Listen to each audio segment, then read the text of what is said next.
なぜかしらこの歌を聞くと涙がだけど寂しくないの一人じゃないから Nippon Ichi Software was a company that went from 0 to 100 in terms of popularity with RPG fans during the PlayStation 2 generation, following the massive success of Disgaea. But they'd been around for a good while before then. I thought it would be interesting to look at Nippon Ichi's first try at an RPG, before making our way towards that big demonic series they'd become more well known for later. Something had to have gone right with this little puzzle game company in the middle of nowhere to completely shift their focus to RPGs after this one attempt, right? So let's see what they got right with Rhapsody, a musical adventure. I know that you're out there and I'm waiting for you. Rhapsody follows Cornet Espoir, a young puppeteer who dreams of one day being saved by a prince and falling in love with him. Much to the dismay of her best friend, a supportive puppet named Kururu. Kururu wants Cornet to stop living with her head in the clouds and work towards achieving her dreams in real life instead. So, one day, Cornet goes out to the forest and ends up being saved by the very prince that she's always dreamed of.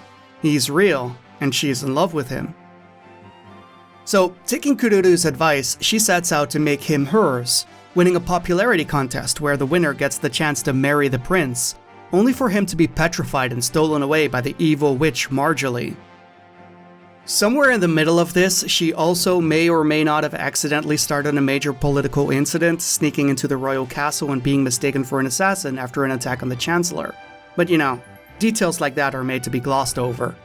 So Cornet goes on a journey to save her prince, and maybe the world too, but mostly the prince.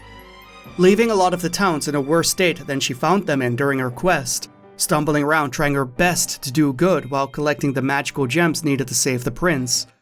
Cornet also has a major rival in love, a spoiled rich brat named Etoile Rosenqueen. Etoile also sets out to save the prince, though she couldn't care less about silly things like love. She just does what she wants when she wants. Fans of the Disgaea series might recognize the name Rosenqueen, as the first time you meet her is also right in front of the very first Rosenqueen shop in a Nippon Ichi title, a mainstay in a lot of the later titles the company would go on to make. Rhapsody doesn't have the most groundbreaking story, nor the most serious. You're traveling from town to town, dealing with the local issues that all somehow relate back to elemental stones that you're searching for. But it's told with a lot of heart, and managed to hit a lot of the right emotional beats when it needs to.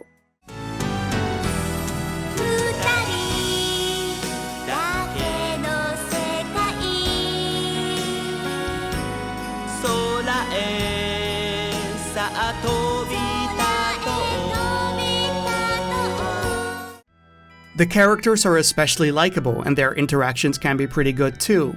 While the story itself is pretty standard fare, the characters themselves are pretty offbeat and memorable. The songs definitely help some of the major story moments too, as this is a musical at its core, with some pretty good songs popping up during the course of the playthrough.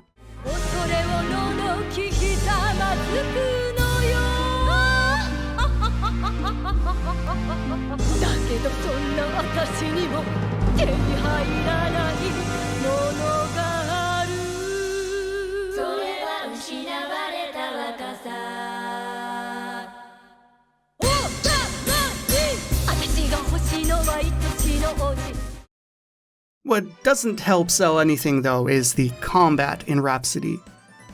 It isn't the greatest. It's very simple and easy strategy RPG combat. I've heard people describe the combat in Disgaea as a strategy RPG without any actual strategy. Most of the strategies in Disgaea have more to do with finding out how to gain power faster, or how to unlock certain bonus stages. Being smart about the way you get the numbers to go up rather than strategically outsmarting enemy positions. Rhapsody doesn't even have that layer to it. Most of the dungeons are very straightforward single-screen hallways linked to one another, so their maps kind of resemble that of a dungeon crawler, especially for the actual caves and dungeons. Combat is handled through random encounters, which lead to strategy RPG-style grid-based combat, except there's no strategy. At all. Most enemies can barely hurt your team, and it takes less than 3 hits to take down even the toughest of enemies, so most fights end up taking less than a minute. It gives Rhapsody a strange flow for its fights because the effort to have to move your party members around before you can attack enemies feels especially meaningless this way.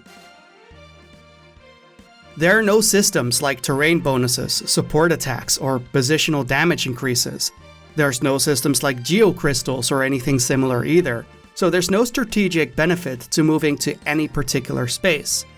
Rhapsody only has one special system on display presented through the horn that Cornet carries with her.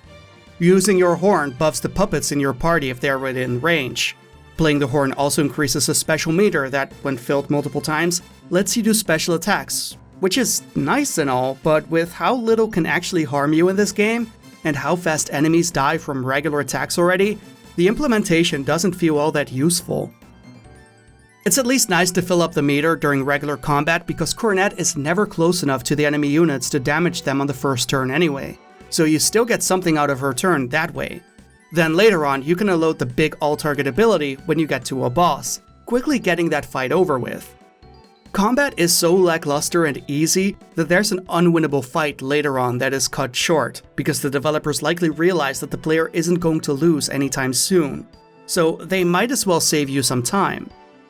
It's kind of sad. I was playing on hard mode and was running away from a lot of the combat to try and at least have the game keep some of its punch. But even then, the game never so much as slapped me for this. It's not bad if a RPG is simplistic or straightforward, but there's just no difficulty to be found here whatsoever. Rhapsody has 2 sequels in Japan, and both dropped the strategy RPG combat in favor of a more traditional turn-based style, as did this entry's DS re-release. It's not hard to see why, with how little it adds here, though it is interesting how Nippon Ichi would go back to a strategy format from La Pucelle onwards. For as simplistic as the battles are, they're still pretty good compared to the quality of the dungeons. There's several caves and ruins in this game, and they all look identical to one another, save for a change in color palette. They're the kind of dungeon designs where normally, you probably should draw a map to keep track of where you're going, but they're so simplistic in design, even compared to something like the first Phantasy Stars dungeons, that you could easily memorize or brute force your way through them with good results. It felt a bit strange going through simple tile-based dungeon designs like this, so soon after covering Etrian Odyssey 3, I can say that much. What's especially odd about the dungeons though is the pacing of the random encounters. Sometimes you can't go 2 steps between fights, other times you won't see a battle for a good 5 screens or so, and that's within the same areas, so it's not an increase in encounter rates between different dungeons. I get encounters are supposed to appear random, it's in the name and all, but it feels a bit too random. It's very poorly paced, like they left the encounter rate's probability between 1 and 100 steps or something, instead of increasing or decreasing the variables for balancing purposes. The story's pacing is a bit of a mess too. It has that very typical SNES RPG style of storytelling where every town has its major issue that just happens to be connected to the MacGuffin item that you're collecting to get to the final dungeon. A lot of the events and stories come down to having to speak to all the NPCs until you find the one that unlocks whatever conditional was required to open up other areas, or change another NPC's dialogue somewhere else, or allow for a cutscene to play out in a location you've already been to before. It can be a bit hard to figure out what you're supposed to do next at times, since the solution is often that one NPC you've already talked to somewhere suddenly has a new text box that lets you advance somewhere completely different that you've also already been to. But unlike most RPGs that have stories with simple town-based events this way, quite a number of the subplots in Rhapsody end tragically, often leaving towns without the deities that used to protect them, and no further resolution for them beyond that. One town even outright resents you for your involvement, even though you only did what they were asking for.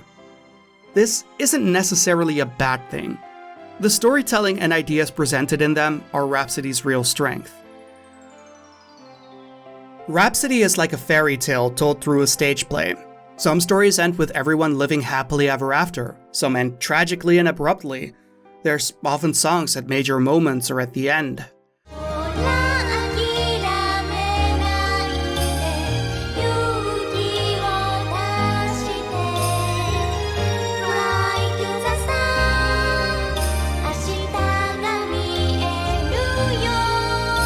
not just during moments relating to the main character and her journey, and I quite like this. Though I can also see why games like Disgaea would forgo this structure in favor of a mission select screen to tell similar story sequences. There's plenty of humor here too, like you'd expect from a Nippon Ichi game. You can definitely see the future of this company starting to find its roots here. Like one of the first party members you find being an egg dude who talks like a surfer. Which, as someone mostly familiar with their PlayStation 2 era games, made me feel right at home, dude. Same goes for the fact that Rhapsody has you playing as a young girl bringing life to inanimate objects who are your main allies during combat, with a lot of the story dealing with lost loved ones. Hell, the main antagonist of the game, Marjorie, shows up in the first 3 Disgaea games. Maybe the strangest way that the game sets the tone for the future is how the localization was handled. We're not quite in the Nisa era yet, but it can sure feel like it at times. I wonder who could be responsible for something like this. Atlas USA. Yeah, I don't know what I was expecting. I'm generally not a big fan of this sort of localization work, but this case is especially odd. There's a Legends of Localizations page for this screen in particular, and it makes it clear that the translation team went out of their way to make the text read worse to make their point. It's very odd. There's quite a few ill-fitting pop culture references in the game, or even worse, advertisements for other games Atlas USA localized at the time. But thankfully the translation work done here isn't always this bad. It's not a working designs localization at least. Though, when it gets bad, it gets especially bad. What is surprising about the localization is that this is a PlayStation 1 game with the option to use the original Japanese audio in its Western release. 懐かしいこの響き心安らぐ The songs are the only voiced scenes in the game, so it wouldn't take that much disk space to achieve. But considering the time that this game came out, language options like this definitely weren't the standard. And for all the faults I could give Atlas USA for self-advertising and getting weirdly mad about literal translations within the game's own text before this ever became a big talking point on social media, they still did better than Nisa with the re-release of Rhapsody on the Nintendo DS at least. That one's infamous for having added content in the Japanese version that got cut for its Western release.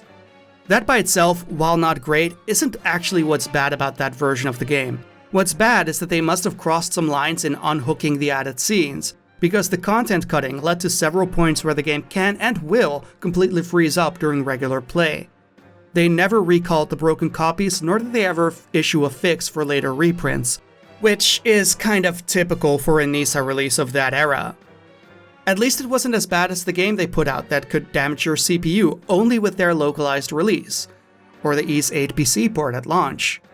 Though, at least they fixed Ys 8 later on, so maybe that case is actually still better than this. While playing the game for this video, an announcement came out for a new NIS Classics volume, this time containing Rhapsody and La Pucelle. Rhapsody looks to be the PlayStation 1 version, which honestly makes sense in the context of putting it next to La Pucelle, since this package is clearly marketed to fans of their later strategy-styled games.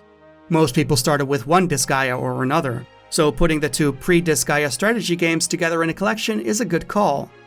I had no idea that this was coming and was taken by complete surprise by this news. I don't pick games for algorithmic or hype purposes.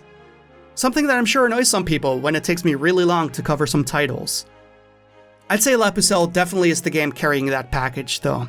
I do wonder what the price point for Rhapsody on its own will be. Like on Steam, you can buy the games individually, and if it's $20 for just Rhapsody, like a lot of the other releases, that'd be a bit steep in my opinion. I'd hold out until it's $10 or $15 at most. While I did enjoy Rhapsody, it's a simple and straightforward game that also happens to be very short and easy, and somehow it still manages to not feel all that cohesive despite the lack of complexity. There's a lot of heart to it, and the ending hit a lot harder than I thought it would, but the journey itself left a lot to be desired. Still, for a company trying something new, it's a very good effort. And it's still worth experiencing if you want to see how Nippon Ichi got their start with the games that they're known for now. There's nothing really unplayable or broken about it. It's a very functional game. It's just way too easy and simple. Speaking of experiences, I asked people supporting the channel on Patreon an important question. Musicals, yay or nay? The people have spoken, and musicals have been approved. Looks like I don't have to persuade the Dark Assembly by force this time. I doubt it's a surprise I'm in favor of musicals too. I've talked about liking the few Takarazuka stage plays I've seen, and, well, I'm reviewing a game that presents itself as a musical adventure. I think that says enough by itself. Anyway, that's the end of this video. Next time we'll be seeing the familiar green tint of both the original Game Boy and frogs. Maybe stick around and subscribe if you're into that sort of thing. As always, this video was brought to you by people supporting the channel through Patreon, as well as channel members. If you'd like to become one of the names you see scrolling on the screen, you can either join or head over to patreon.com/AboveUp, and I will, see ya. 懐かしいこの響き心安らぐ寂しくも優しげな